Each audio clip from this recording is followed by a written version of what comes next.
बाजार समिती सेस विरोधात नाशिकमधील व्यापारी आक्रमक झालेले आहेत। आज व्यापाऱ्यांनी लाक्षणिक बंद पुकारला।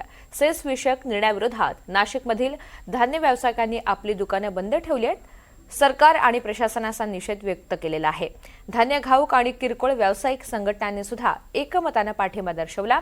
सेस वाढीमुळे व्यापाऱ्यांवर आर्थिक ताण पडत असून अनावश्यक सेस पूर्णतः रद्द करण्याची व्यापाऱ्यांची मागणी आहे। दरम्यान नाशिकच्या रविवार कारंजा परिसरामधील मुख्य बाजारपेठेतून या सगळ्याचा आढावा घेतलाय आमचे प्रतिनिधी प्रांजल कुलकर्णी यांनी। पाहुयात। बाजार समितीच्या सेस विरोधात व्यापारी हे आता आक्रमक झालेले आहेत। मी आता नाशिकच्या रविवार कारंजा परिसरातील जी मुख्य बाजारपेठ म्हणून ओळखली जाते, धान्य बाजारपेठ आहे, तिथे आहेत। आपण बघितलं तर आज सर्व व्यापाऱ्यांनी आपली दुकानं जे आहेत, व्यवसाय जे आहेत ते बंद ठेवलेले आहेत। नक्की काय यांची मागणी आहे, काय यांचं म्हणणं आहे, आपण जाणून घेणार आहोत। प्रफुल्ल संचेते आहेत। संचेतेची काय आपली मागणी? आमची प्रमुख मागणी आहे, सरकारने GST जेव्हा आणला तेव्हा वन इंडिया वन टॅक्सची घोषणा केली। मग असं असताना APMC हा जो नियमबाह्य, आता कालबाह्य ठरलेला टॅक्स आहे। 1963 साली शेतकऱ्यांचा आणि आडत व्यापाऱ्यांच्या संरक्षणासाठी आणलेला हा कायदा होता।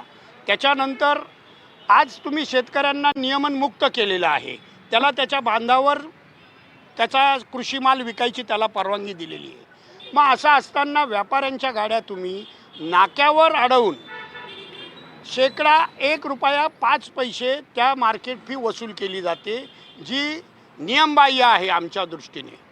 जर आम्ही माल विकल्यावर ती मार्केट फी भरायची आहे, तुम्ही ॲडव्हान्समध्ये आमच्या गाड्या अडवून तिथं मार्केट फी वसूल केली जाते। आणि आज APMCला कर्मचाऱ्यांवर आणि याच्यावर पगारावर पैसे लागतात तरी किती?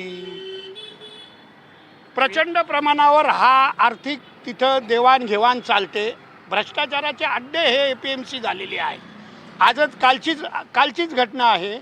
माननीय सभापतींनी मागच्या पूर्व सभापतींवर गुन्हा दाखल करायचे आदेश दिले आणि पंचवटी पोलीस स्टेशनला आता त्याचा गुन्हा दाखल होणार आहे। असं असताना व्यापाऱ्यांना का वेठीस धरतात? तुम्ही याबाबत मंत्री असतील अधिकाऱ्यांशी काही संपर्क साधला नाही? मी यापूर्वी 10 दिवसापूर्वी जयकुमार रावळ यांच्याकडे जाऊन आलो की यांनी यांच्या उपविधीमध्ये बदल करून बाजार समितीची हद्द मार्केट कमिटीचा आवार असताना यांनी यांच्या हद्द तालुका करून घेतल्या। म्हणजे तालुक्यात कुठेही गाडी आली तर मार्केट फी लागू झाली। जयकुमार रावळांना आणि देवेंद्र फडणवीसांना आम्ही पटवून दिलं की कशा चुकीच्या पद्धतीने उपविधीत बदल केलेले यांनी। एकंदरीतच आपण बघत आहोत की तर हे व्यापारी आक्रमक झालेले आहेत। सरकारने यामध्ये लक्ष घालावं। जर आमची मागणी पूर्ण झाली नाही, सरकारने लक्ष दिलं नाही, तर यापुढे आंदोलन अधिक तीव्र करण्याचा त्यांचा इशारा आहे। कॅमेरा निकी परसो प्रांजल कुलकर्णी, NDTV मराठी, नाशिक।